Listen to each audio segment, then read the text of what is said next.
Harga tu tak jatuh sangat, tapi tak naik sangat. Yang 0.9 tadi adalah peratusan naik. Okey, bagaimana Tuan Nabil melihat trend pasaran hartanah semasa di Malaysia ni? Adakah dia semakin menaik ataupun sebenarnya dia makin menurun ataupun dia sebenarnya stabil saja?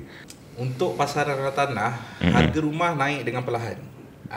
Okey, kalau kita nak tengok harga rumah naik dengan perlahan. Sejak bila tu? Ataupun ke memang setiap tahun dia naik? Start tahun lepas harga rumah tu naik dengan perlahan. Maksudnya 0.9%.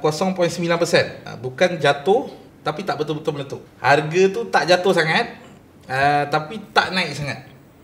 Yang 0.9 tadi adalah peratusan naik. Ya, harga rumah naik perlahan. 0.9%. Harga jualan lah maksudnya tu.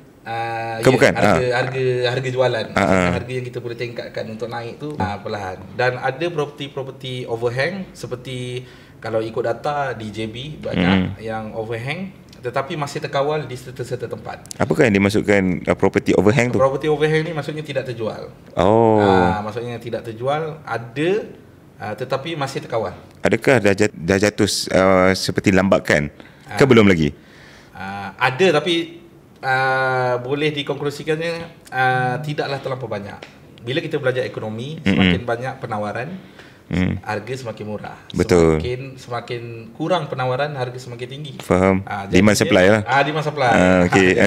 Kalau kita tengok serta tempat tu okey, serta tempat tu tak okey. Macam kat Johor banyak saya tengok property overhang, kalau ikut data masih ada, tetapi masih boleh dikawal oleh kerajaan, dan kerajaan membantu dari segi memberi pakej-pakej seperti MM2H dan pemberian stamp duty masih lanjut lagi.